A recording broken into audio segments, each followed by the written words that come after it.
Hey, what's up? My name's Eric, and I'm doing my vlog for Project A. Um, no, my hair's messy. It's fine. So basically, the first article I read was on the avatars and how they are portraits of not only ourselves but of what we depict and what we want people to kind of see in us. Um, basically, they stated that the best avatars are that the best portraits of an avatar are those that reveal something of us through the avatar, so something that we can relate through the avatar as far as their kind of behavior, their personality. They say that avatars aren't simply characters; they are complex human beings. Well, not human beings, but complex identities that have their own social roles, that kind of have a good representation of their own society that they depict in the virtual worlds. Um, they say that it's a portrait because kind of it instead of just someone looking at your website or your blog, that it's all gathered in the looks of your avatar, that your thoughts are expressed through how your avatar looks and behaves. And then that it becomes a portrait when it's customized, when if you project your own identity through your avatar, um, to be viewed in a public space.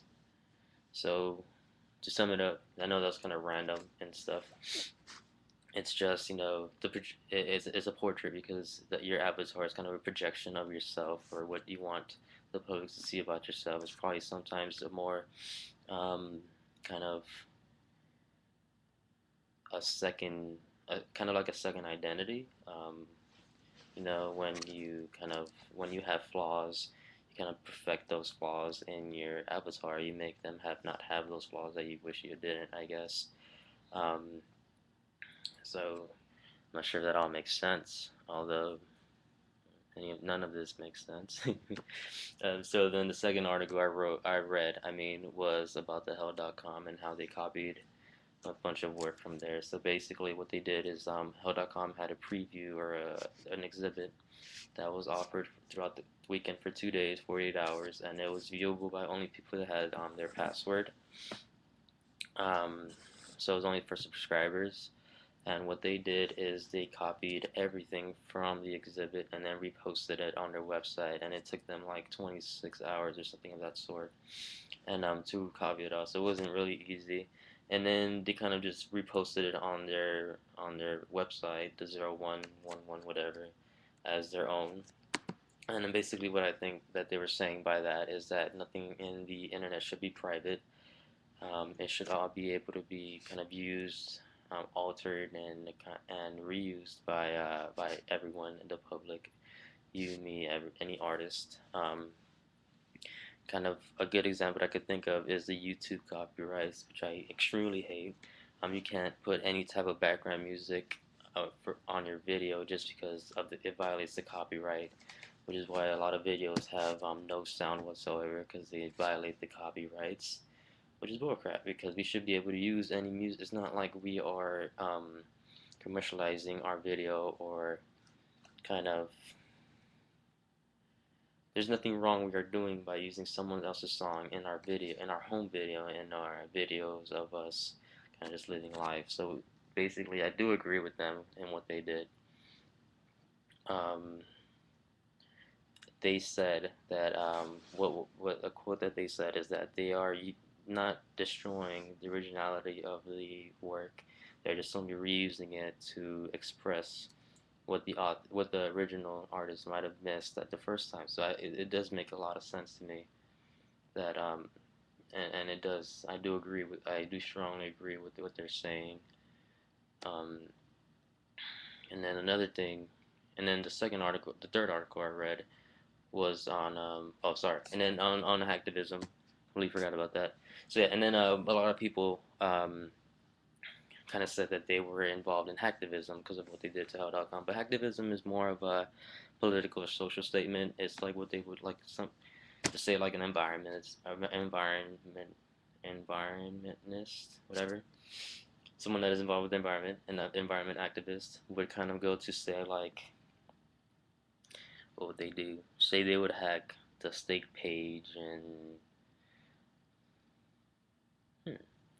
what would they do? Okay, so pretty much, never mind. So pretty much an activist that would kind of hack into a website just to kind of state their point. So they want to show the government, the people, things like that, and try to express what they believe in and what the government or all of us are doing wrong, while they're just kind of trying to show. They just work on concepts on like originality, authorship, also copyright, which is one of their bigger things, and a couple other ones are network plagiarism, reproduction, things like that, which is a lot mostly expressed in their hell.com. It's, um, so they aren't really hacktivists, and you could say they're more, yeah. Um, I don't know where I was going with that,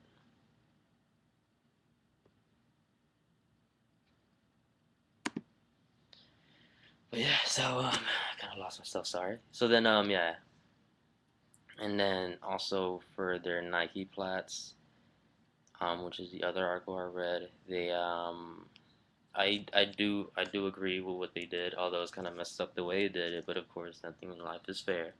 It might have been felt wrong to the people that live there and have lived their whole life because you see that something a historic kind of landmark just getting bought out by a large company and then them putting their logo on it, the big ass swoosh, which would be very insulting. But it does like kind of lighten the mood when you find out, oh, they're just trying to prove a point, which is a very good point, that just corporations are just heavily influence our lives, that they're in everything that we see, that we have advertisements and everything. I even read where they wanted digital license plates that had not commercials but just advertisements on different on different companies. So it's just been really big on our life. You can't watch TV without seeing commercials. Not even go on like YouTube because of the new Vivo without watching commercials, Hulu, things like that. So they're everywhere.